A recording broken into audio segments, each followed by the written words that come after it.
Hello student, welcome to Haldar e academy online platform.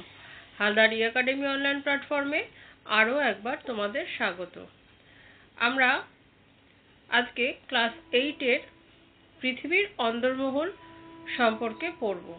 আমরা আগের ক্লাসে পৃথিবীর অন্দরমহলের সম্পর্কে কিছু তথ্য সেগুলো আমরা পেয়েছি, যেমন কত সালে কি ঘটেছিল এবং কতটা গভীর অবধি খনন করা হয়েছিল সেই সমস্ত তথ্যগুলো আমরা পেয়েছি। এছাড়াও ভূকম্পীয় তরঙ্গ, কোন কোন তরঙ্গ গ্যাসীয় এবং কঠিনের মধ্য দিয়ে যেতে পারে, কোন কোন তরঙ্গ যেতে পারে না, এই সমস্ত বিষয়গুলো আমরা আগের ক্লাসে আলোচনা করেছি। আজকের ক্লাসে আমরা আলোচনা করব যে বিজ্ঞানীরা যে স্তরগুলো পৃথিবীর অভ্যন্তরভাগে যে স্তরগুলো আবিষ্কার করেছেন ভূকম্পীয় তরঙ্গের ভিত্তিতে, সেই স্তরগুলোর নাম এবং সেগুলো বিস্তারিতভাবে আমরা জানব। তাহলে চলো শুরু করা যাক।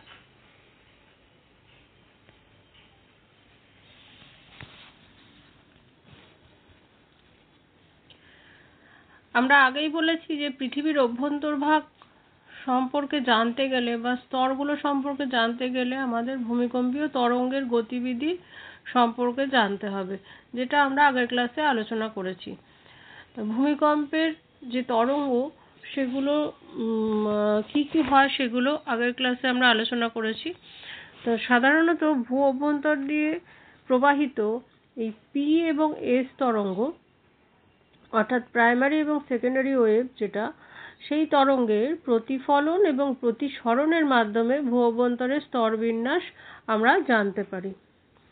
শব্দ তরঙ্গ এবং আলোক তরঙ্গ যেমন কোনো তলে বাধা পেয়ে প্রতিফলিত হয়ে ফিরে আসে, ঠিক তেমনি ভূ অভ্যন্তরে হঠাৎ পদার্থের ঘনত্ব এবং বৈশিষ্ট্য যদি পরিবর্তিত হয় তাহলে পি এবং এস তরঙ্গ প্রতিফলিত হয়ে যায়। আবার আলোক তরঙ্গের প্রতিসরণের ঘটনা কিন্তু সবারই জানা।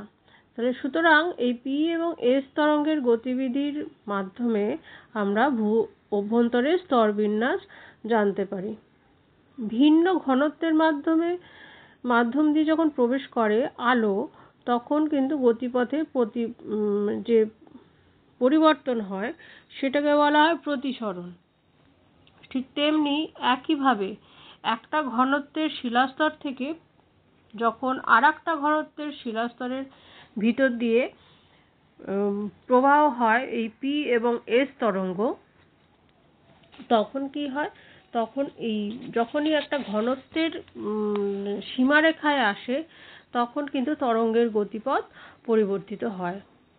এই গতিপথের পরিবর্তনের যে মান, সেই মান তরঙ্গের গতির ওপর নির্ভর করে। সেজন্য বলা যায় যে পৃথিবীর অভ্যন্তরভাগটা যদি একই ধরনের পদার্থ দিয়ে গঠিত হতো তবে কিন্তু পি এবং এস তরঙ্গের গতি ক্রমশ গভীরতা বাড়ার সাথে সাথে বাড়তে থাকতো, কারণ চাপ বৃদ্ধির ফলে ঘনত্ব এবং কঠিন পদার্থের দৃঢ়তা বাড়তে থাকে এবং এই দুটির ওপরে ভূকম্পন তরঙ্গের গতিও নির্ভর করে।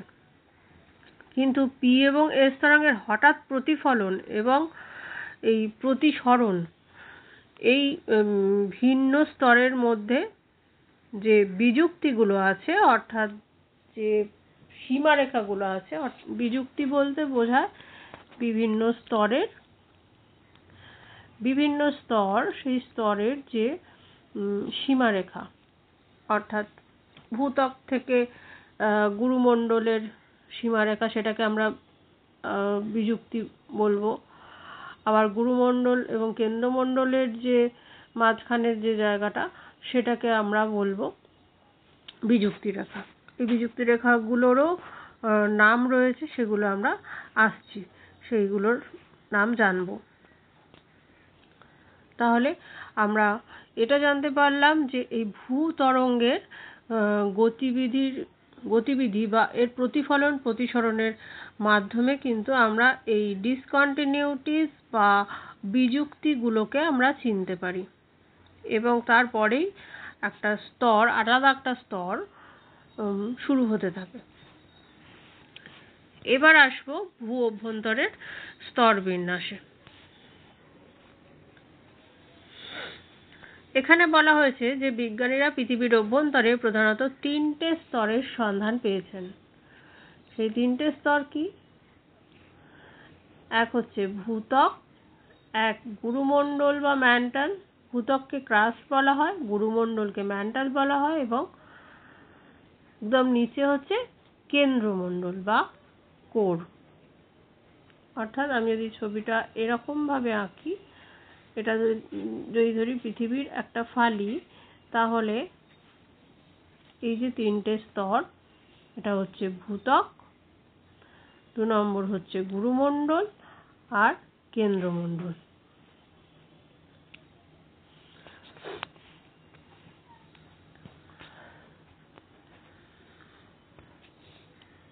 আচ্ছা, এরপর জানবো যে ভূত্বক অর্থাৎ এই স্তরটা সম্পর্কে আমরা জানবো।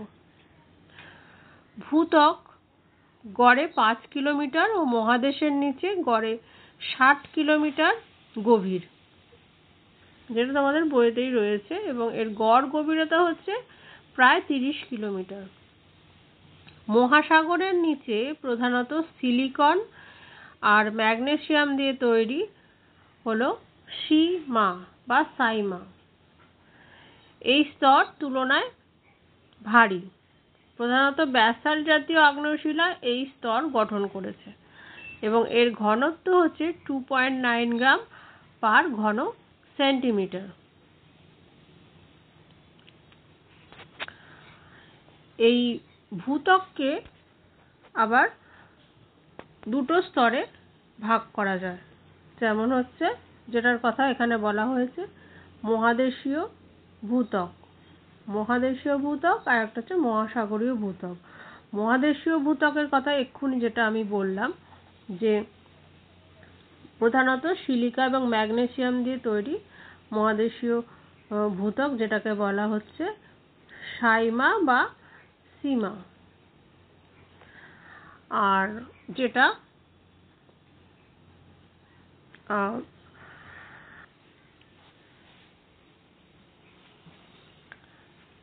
মহাদেশীয় ভূত্বকটা আমি ঠিক করে এঁকে তোমাদের বোঝাচ্ছি। এটা যদি ভূত্বক হয়, তাহলে মহাদেশীয় ভূত্বক হবে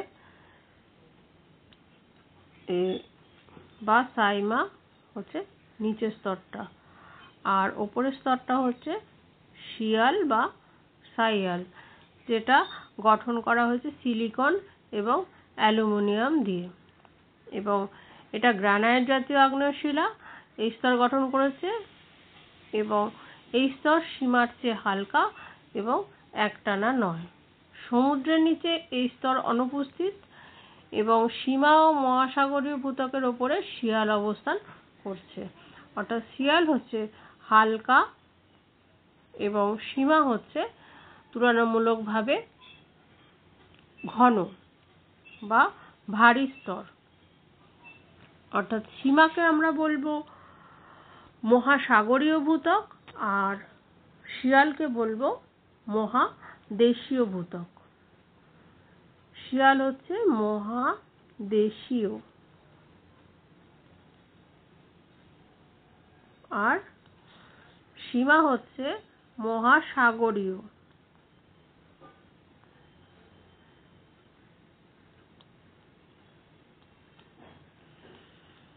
তাহলে পৃথিবীর অভ্যন্তরভাগের যে ওপরের স্তর, যেটা হচ্ছে ভূত্বক, সেই ভূত্বককে 2টো ভাগে ভাগ করা যাচ্ছে। ওপরের যে স্তরটা তার নাম হচ্ছে শিয়াল, যেটি অনেক হালকা পদার্থ দিয়ে তৈরি, অর্থাৎ মেন যেগুলো রয়েছে সেগুলো, সেই শিলাগুলো হচ্ছে গ্রানাইট জাতীয় শিলা, অর্থাৎ সিলিকন এবং অ্যালুমিনিয়ামের ভাগ বেশি থাকে। আর নিচে যে স্তরটা রয়েছে, যেটাকে বলা হচ্ছে মহাসাগরীয় ভূত্বক, সেটা হচ্ছে সীমা, অর্থাৎ এখানে সিলিকন এবং ম্যাগনেসিয়াম দিয়ে তৈরি স্তরটা, এবং এটা যথেষ্ট ভারী। ঘনত্ব হচ্ছে 2.9 গ্রাম পার ঘন সেন্টিমিটার। আর শিয়ালের যে ঘনত্ব সেটা হচ্ছে 2.8 গ্রাম পার ঘন সেন্টিমিটার। আর সীমার হচ্ছে 2.9 গ্রাম পার ঘন সেন্টিমিটার।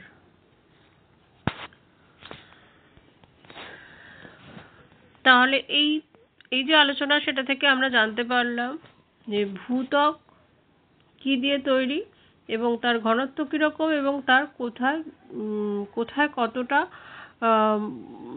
হালকা এবং ভারী সেটা আমরা জানতে পারলাম। এর আগেই আলোচনা করেছি যে পৃথিবীর মাধ্যাকর্ষণ শক্তির কারণে ভারী পদার্থগুলো একসময় কেন্দ্রের দিকে চলে আসে এবং যত হালকা যে বিষয়গুলো সেগুলো বাইরের দিকে থাকে। তো এই ঘটনা থেকেও সেটা বোঝা যাচ্ছে, কারণ ভূত্বকের ওপরের স্তরটা হালকা আবার নিচের স্তরটা হচ্ছে ভারী। এখানে দেখো ছবির মাধ্যমে বলে দেওয়া আছে, এই যে ওপরে হচ্ছে শিয়াল স্তর এবং নিচে হচ্ছে সীমা স্তর, যেটা ব্যাসাল্ট শিলা দ্বারা গঠিত। পৃথিবীর যে সবচেয়ে বাইরের যে স্তরটা সেটা হচ্ছে অত্যন্ত পাতলা এবং ভূত্বকের শিলা নানান খনিজ সম্পদে সমৃদ্ধ। সেই জন্য বলা হয় যে ভূত্বকের যে একদম ওপরের যে একেবারে ওপরে যেটা রয়েছে সেটা হচ্ছে মাটি। অর্থাৎ ভূত্বকের বেশিরভাগ অংশে এখানে বলা হয়েছে যে 47% জুড়ে রয়েছে অক্সিজেন।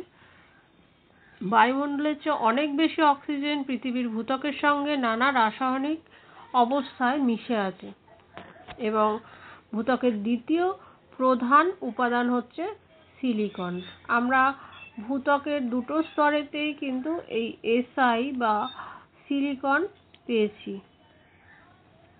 মহাদেশীয় ভূত্বকে আমরা পেয়েছি যে সিলিকা এবং অ্যালুমিনিয়ামের উপস্থিতি, এবং মহাসাগরীয় ভূত্বকে সিলিকা এবং ম্যাগনেসিয়ামের উপস্থিতি আমরা পেয়েছি, কিন্তু দুটো স্তরেই কিন্তু সিলিকনের উপস্থিতি আমরা পেয়েছি। তাই সেই জন্য হচ্ছে এখানে প্রধান উপাদান বলতে বোঝায় সিলিকন। আচ্ছা, এরপরে যেটা আমরা জানবো সেটা হচ্ছে বিযুক্তি রেখা কাকে বলে। বিযুক্তি রেখার ইংরাজি যে শব্দটা সেটা হচ্ছে ডিসকন্টিনিউটি। DIS কন্টিনিউটি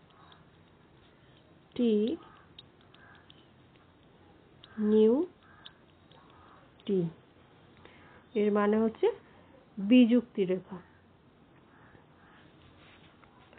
অর্থাৎ ভূপৃষ্ঠ থেকে কেন্দ্র পর্যন্ত যেখানে যেখানে ভূমিকম্পের তরঙ্গের গতিবেগ হঠাৎ করে পরিবর্তিত হয়ে গেছে এবং এই পরিবর্তনের ফলে সেখানকার ভূতত্ত্ববিদরা বলেছেন যে সেটা হচ্ছে একটা বিযুক্তি রেখা। অর্থাৎ দুটো ভিন্ন উপাদান, এই যে আমরা একটু আগে আলোচনা করলাম যে শিয়াল এবং সীমা স্তর, এই শিয়াল এবং সীমা স্তরের মধ্যে ঘনত্বেরও যেরকম একটা পরিবর্তন দেখা গেছে এবং সেখানকার উপাদানগুলোর মধ্যেও কিন্তু যথেষ্ট পার্থক্য রয়েছে। এই যে স্তরগুলো তার মাঝখানে যে স্তরটা, অর্থাৎ যেখান থেকে এই ঘনত্ব বা এই যে উপাদানগুলো সেগুলো চেঞ্জ হতে আরম্ভ করে, সেখানে কি হয়, ভূকম্পীয় তরঙ্গগুলো একটা প্রতিফলন এবং প্রতিসরণ ঘটে এবং সেখান থেকেই বিজ্ঞানীরা সেই বিযুক্তি রেখা বা একটা ভাগ রেখা বা একটা জয়েন্টের যে রেখা সেটাকে কল্পনা করে নিয়েছেন এবং সেগুলোর এক একটা নাম দিয়েছেন। এই বিযুক্তি রেখা বলতে সেটাকেই বলা হয়েছে। বিযুক্তি রেখা দ্বারা দুটো ভিন্ন উপাদান এবং ঘনত্বের স্তরকে আলাদা করা যায়। অর্থাৎ আমরা যদি একটা শরবত শরবত তৈরি করি একটা গ্লাসে এবং দেখি যে আমি ছবিটা ঠিক করে আঁকি। যদি আমরা একটা শরবত তৈরি করি গ্লাসে এবং চিনি দিলাম, চিনি দিয়ে যখন দেখা যাচ্ছে চিনি দেওয়ার পর দেখা যাচ্ছে যে চিনিগুলো নিচে থিতিয়ে পড়েছে। এই বেগুনি রঙের যে স্তরটা সেটা হচ্ছে চিনি স্তর। এবার দেখো ওপরটা হচ্ছে ব্লু কালারের যেটা সেটা হচ্ছে জলের স্তর, এবং জলস্তর এবং এই চিনি স্তরের মাঝে একটা আমরা রেখা পাচ্ছি, যেখান থেকে স্তরের উপাদানগুলো চেঞ্জ হয়ে যাচ্ছে, অর্থাৎ এখান থেকে চিনি স্তরটা শুরু হচ্ছে। সেই জায়গাটাকে আমরা বলবো বিযুক্তি রেখা। ঠিক ভূত্বকের ক্ষেত্রেও আমরা ঠিক সেরকম বলবো, কিন্তু সেটা চোখে দেখা যায় না। আমরা ভূকম্পীয় তরঙ্গের গতিবিধি বা এই প্রতিফলন প্রতিসরণের মাধ্যমে কিন্তু এটা আমরা বুঝতে পারি। এবার এই বিযুক্তি তল সম্পর্কে যখন জেনে গেছি তখন আমি জানিয়ে দিই যে শিয়াল এবং সীমার অর্থাৎ মহাদেশীয় ভূত্বক ও মহাসাগরীয় ভূত্বকের সন্ধিস্থল যেটা, সেখানে কি হয়, সেখানে বিজ্ঞানী কনরাড 1909 খ্রিস্টাব্দে বিজ্ঞানী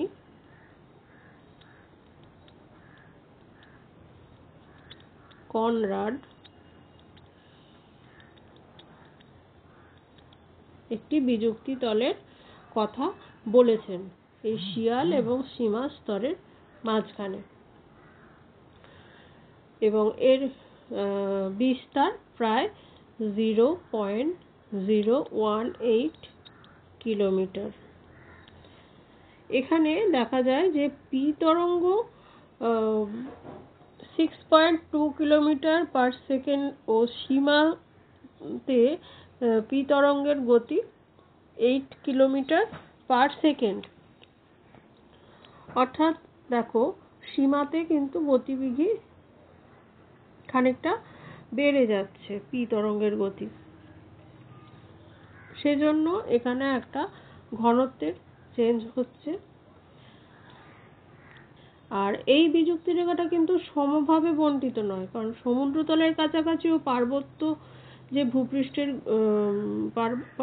সমুদ্রতলের কাছাকাছি এবং পার্বত্য ভূপৃষ্ঠের গভীরে অবস্থিত। এটাকে বলা হয় এই যে বিযুক্তি তলটা, সেটাকে বলা হচ্ছে কনরাড বিযুক্তি তল।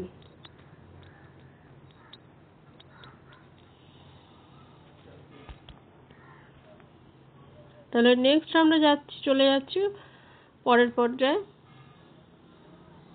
দেখো এখানে কি সুন্দরভাবে পুরো ভূত্বকের এবং ভূ অভ্যন্তরের সমস্ত স্তরগুলো এই ছবিটির মাধ্যমে দেয়া রয়েছে পরিষ্কারভাবে, এবং এখান থেকে তোমরা অনেক কিছু তথ্য পেয়ে যাবে।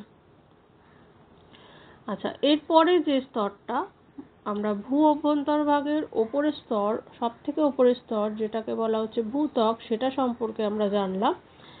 এবারে আমরা চলে যাব যে তার পরের স্তরটা, অর্থাৎ ভূত্বক ছাড়িয়ে পৃথিবীর অভ্যন্তরভাগে প্রায় 2900 কিলোমিটার পর্যন্ত একই ঘনত্বযুক্ত স্তর হলো গুরুমণ্ডল বা ম্যান্টল। এই যে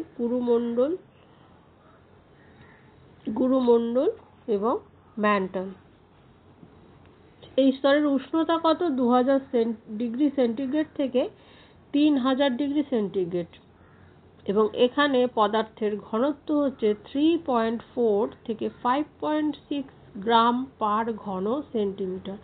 এর আগে আমরা শিয়াল এবং সীমার কথা আমরা জানলাম।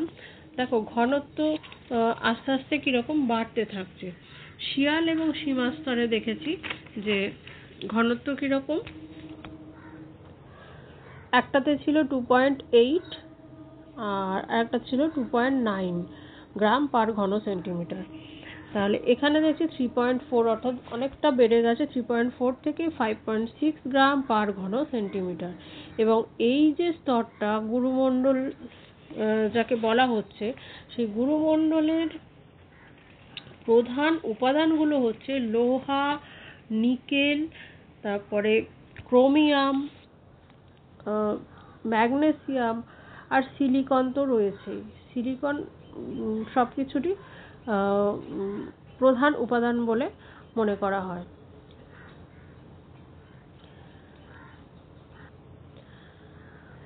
আচ্ছা, এই গুরুমণ্ডলের যেরকম ভূত্বকেও আমরা দেখে থাকলাম যে বিভিন্ন পদার্থের ঘনত্ব বিভিন্ন রকমের এবং তার ভিত্তিতে কিন্তু বিযুক্তি রেখা গড়ে উঠেছে। ঠিক সেরকমই গুরুমণ্ডলকেও দুভাগে ভাগ করা হয় এই সব ঘনত্বের ভিত্তিতে এবং উপাদানের ভিত্তিতে। যেমন এই ওপরে দেখো, ওপরের যে স্তরটা সেটাকে বলা হচ্ছে ক্রোফেসিমা। দেখো এখানে লেখা আছে ক্রোফেসিমা, আর নিচের স্তরটা হচ্ছে নিফেসিমা। এবং কি কি উপাদান দিয়ে এগুলো তৈরি হয়েছে, যেমন ক্রোমিয়াম, এফি মানে হচ্ছে লোহা, সিলিকন এবং ম্যাগনেসিয়াম। ক্রোফেসিমা, এই চারটে উপাদানের ভিত্তিতে এর নামকরণ করা হয়েছে ক্রোফেসিমা স্তর। আর তার নিচের যে স্তরটা দেখো সেটা হচ্ছে নিকেল, যেটা হচ্ছে নি, এফি হচ্ছে লোহা, এসআই হচ্ছে সিলিকন এবং ম্যাগনেসিয়াম হচ্ছে এমজি। তাহলে নিফেসিমা। তারপরের স্তরটার নাম হচ্ছে নিফেসিমা। এই উপাদানের ভিত্তিতে এই দুটো স্তরে ভাগ করা যায়। গুরুমণ্ডলের প্রধানত 700 থেকে 29 কিলোমিটার পর্যন্ত এই স্তরটা হচ্ছে নিফেসিমা। 2900 কিলোমিটার পর্যন্ত হচ্ছে নিফেসিমা বিস্তৃত। আর মোটামুটি ক্রোফেসিমা 150 কিলোমিটার থেকে 1200 কিলোমিটার পর্যন্ত বিস্তৃত। এবার যাচ্ছি এই এই ক্রোফেসিমা এবং নিফেসিমার মধ্যের যে বিযুক্তি রেখা সেগুলোর সম্পর্কে আমরা যাচ্ছি, বা ভূত্বক এবং গুরুমণ্ডলের যে মাঝে যে বিযুক্তি রেখা সেটা সম্পর্কে বলছি। যেমন ভূত্বক এবং গুরুমণ্ডলের মাঝে রয়েছে মোহরভিষিক বিযুক্তি রেখা। এই হলো ভূত্বক এবং এই হলো গুরুমণ্ডল, তার মাঝে রয়েছে মোহরভিষিক, এই যে মোহরভিষিক বিযুক্তি রেখা। আর ক্রোফেসিমা এবং নিফেসিমা যেটা সম্পর্কে এক্ষুনি বললাম সেটার মাঝখানে রয়েছে এই রেপিটি ডিসকন্টিনিউটি বা রেপিটি বিযুক্তি রেখা। অর্থাৎ এখানেও কিন্তু ঘনত্বের জন্য এই পি তরঙ্গের গতিবিধি বেড়ে যায় বা কমে যায়, সেটার জন্য এখানে একটা বিযুক্তি রেখার কল্পনা করেছেন বিজ্ঞানীরা এবং এটার নাম দিয়েছেন রেপিটি বিযুক্তি রেখা। তাহলে যেটা আমরা জানলাম যে ভূত্বকের মধ্যে শিয়াল সীমার মধ্যে যে বিযুক্তি রেখা সেটাকে বলা হচ্ছে কনরাড বিযুক্তি, গুরুমণ্ডল এবং ভূত্বকের মধ্যে যেটা সেটা হচ্ছে মোহরভিষিক বিযুক্তি, আর ক্রোফেসিমা নিফেসিমার মধ্যের যেটা বিযুক্তি রেখা সেটা হচ্ছে রেপিটি বিযুক্তি রেখা। নেক্সট যেটা আমরা পড়ব সেটা হচ্ছে অ্যাস্থেনোস্ফিয়ার। অর্থাৎ এখানে স্ফিয়ার মানেই হচ্ছে একটা স্তর।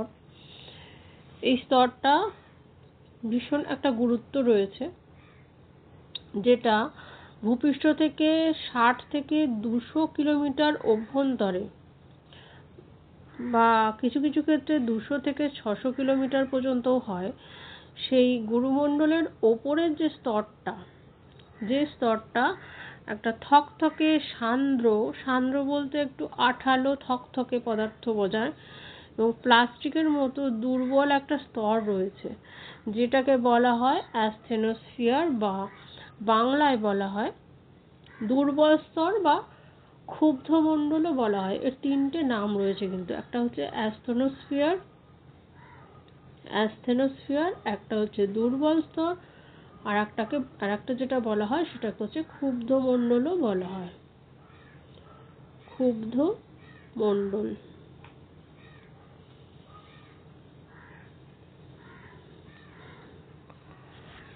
এই স্তরে কি হয়, পদার্থ গলিত এবং নরম প্রকৃতির হয়।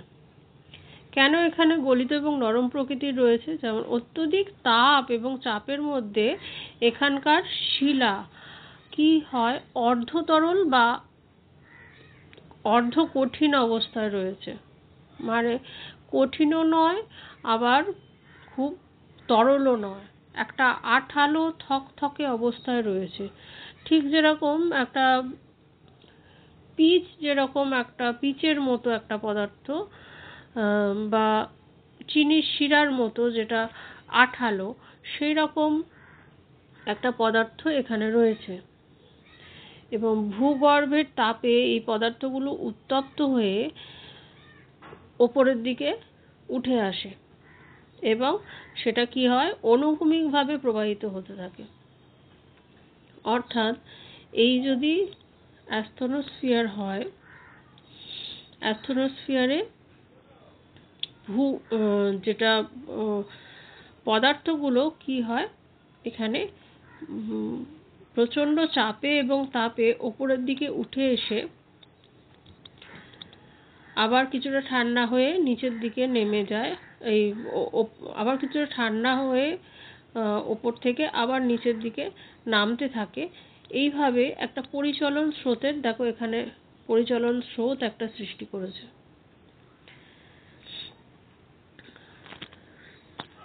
এইভাবে একটা পরিচলন স্রোত সৃষ্টি হয়, এবং এই পরিচলন স্রোতের ফলেই কিন্তু আজকে ওই যেটা পাত সঞ্চালন তত্ত্ব সেগুলো ঘটে থাকে।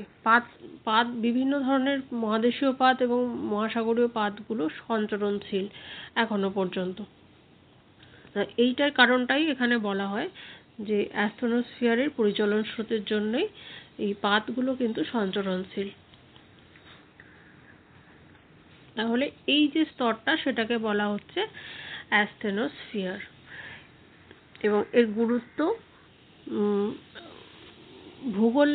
ভূত্বকের চ্যাপ্টারের ক্ষেত্রে অস্বীকার করা যায় না। এখানে কি হয়, অগ্ন্যুৎপাত, আগ্নেয়োচ্ছ্বাস প্রভৃতি কিন্তু ঘটে থাকে, যার জন্য এটার নাম ক্ষুব্ধমণ্ডলও হয়ে আছে এখানে। আচ্ছা, এরপরে হচ্ছে যেটা বলা হচ্ছে যে এখানে যেরকম বলা হচ্ছে যে শিলামণ্ডল কাকে বলে। ভূত্বক এবং গুরুমণ্ডলের উপরি অংশ নিয়ে গঠিত হয়েছে শিলামণ্ডল, যার গভীরতা 100 কিলোমিটার। এরপর যেটা তোমাদের ইম্পর্টেন্ট যে বিষয়টা বলা হয়েছে যে ভূকম্প তরঙ্গ এই যে স্তরটা, অর্থাৎ অ্যাসথেনোস্ফিয়ারের যে অপেক্ষিত ধীর গতিতে প্রবাহিত হয়। সমুদ্রের নিচে এই স্তর কাছাকাছি অবস্থান করে, পরিচলন স্রোত ভূগর্ভের তাপকে ওপরের দিকে বয়ে নিয়ে আসে, যে পরিচলন স্রোতটার কথা আমি বললাম। নেক্সট চলে যাচ্ছি, যেটা হচ্ছে আচ্ছা অ্যাসথেনোস্ফিয়ারের অবস্থিতিটা তোমাদের এই ছবিটাতে আমি দেখিয়ে দিই। এই যে রেড কালারের যে জায়গাটা সেটা হচ্ছে অ্যাসথেনোস্ফিয়ার। এটা দেখো ভূত্বকের ঠিক নিচে এবং গুরুমণ্ডলের ওপরে অবস্থিত একটা থকথকে আঠার মতো একটা পিচের মতো একটা পদার্থ, এবং এটা পদার্থগুলো এখানে গলিত অবস্থায় রয়েছে। নেক্সট আমরা চলে যাব সব থেকে নিচের যে স্তরটা, সেটা হচ্ছে কেন্দ্রমণ্ডল। ভূত্বক এবং গুরুমণ্ডলের পরবর্তী যে কেন্দ্রের চারপাশে বেষ্টনকারী যে স্তরটা সেটা হচ্ছে কেন্দ্রমণ্ডল বা কোর বলা হয়। এটা 3500 কিলোমিটার পর্যন্ত পুরু এখানে, এবং এর তাপমাত্রা হচ্ছে 5000 ডিগ্রি সেন্টিগ্রেড। আর এটাকে দুভাগে ভাগ করা যায়, একটা হচ্ছে অন্তঃকেন্দ্রমণ্ডল আর একটা হচ্ছে বহিঃকেন্দ্রমণ্ডল।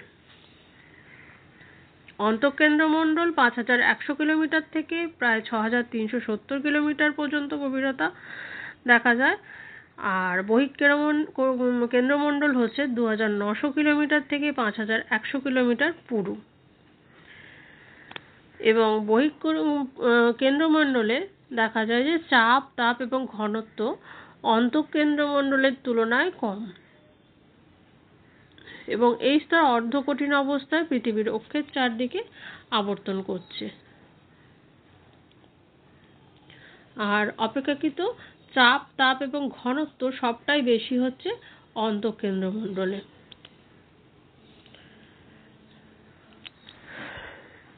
তাহলে আমাদের যেটা অন্তঃকেন্দ্রমণ্ডল এবং বহিঃকেন্দ্রমণ্ডল এই দুটো ভাগে ভাগ করা হয়েছে সেটা আমরা জানতে পারলাম।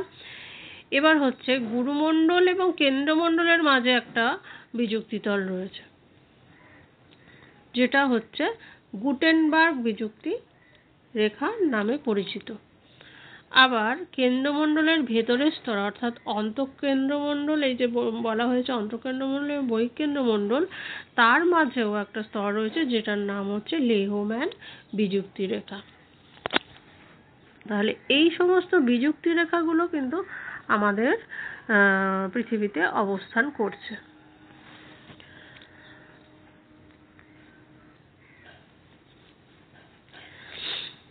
এই সমস্ত স্তর এবং বিযুক্তি রেখা এইগুলো কিন্তু তোমাদের খুব ভালোভাবে মনে রাখতে হবে। এগুলো সবসময় কিন্তু পরীক্ষায় এসে থাকে। এই স্তরগুলোর নাম এবং তাদের ঘনত্ব, পি এবং এস তরঙ্গ কোথায় কীরকমভাবে অবস্থান করছে এখানে, এবং এই বিযুক্তি রেখাগুলোর গুরুত্ব সব থেকে বেশি। এখানে দেখো রয়েছে কিছু ইম্পর্টেন্ট তথ্য, যে পৃথিবীর অভ্যন্তর একাধিক পৃথক স্তরে বিভক্ত। অপেক্ষাকৃত ভারী পদার্থ নিচের দিকে এবং পৃথিবীর কেন্দ্রের দিকে থিতিয়ে পড়ে। হালকা পদার্থ বা উপাদান ভূপৃষ্ঠের কাছাকাছি উঠে আসে। ভূত্বক বা শিলামণ্ডল সম্বন্ধে যতটা জানা গেছে সে তুলনায় গুরুমণ্ডল কেন্দ্রমণ্ডল সম্পর্কে বিশেষ কিছু জানা যায়নি। আর ভূকম্প তরঙ্গের গতিবিধি সম্পর্কিত গবেষণা থেকে পৃথিবীর অভ্যন্তরভাগ সম্পর্কে সঠিক ধারণা পাওয়া যায়। আচ্ছা, এর মাধ্যমে এই সমস্ত প্রশ্নগুলোর আমরা উত্তর দিতে পারবো। যেমন গুরুমণ্ডল কেন্দ্রমণ্ডল প্রায় একই রকম পুরু, কিন্তু পৃথিবীর মোট আয়তনের প্রায় 84% দখল করে আছে গুরুমণ্ডল। এটা কিভাবে বা কেন হয় বলতে পারো? নেক্সট কোশ্চেন আছে, পৃথিবীর অভ্যন্তরের বিভিন্ন স্তরের মধ্যে ঘনত্বের পার্থক্য লক্ষ্য করা যায় কেন? নেক্সট কোশ্চেন আসছে, সহজ পরীক্ষার মাধ্যমে তুমি অ্যাস্ট্রোস্ফিয়ারের পরিচলন স্রোত বুঝিয়ে দাও। আর তারপরে আছে ম্যাগমা ও লাভার মধ্যে তফাৎ করো এবং পৃথিবীর অভ্যন্তরভাগে চিহ্নিত চিত্র অঙ্কন করো। থার্মোকলের সাহায্যে পৃথিবীর অন্তর্মহলের মডেল তৈরি করো। এই সমস্ত বিষয়গুলো কিন্তু এই চ্যাপ্টারের মাধ্যমে খুব পরিষ্কারভাবে আমি করিয়ে দিয়েছি। তোমরা এগুলো অনুশীলন করবে। তাহলে আমাদের আজকের ক্লাসটা আমি এখানেই শেষ করছি, এবং পরবর্তী ক্লাসে অনেক কোয়েশ্চেন অ্যান্সার সহ বা অন্যান্য যে টপিকগুলো রয়েছে সেগুলো সম্পর্কে আমরা আলোচনা করব। ধন্যবাদ।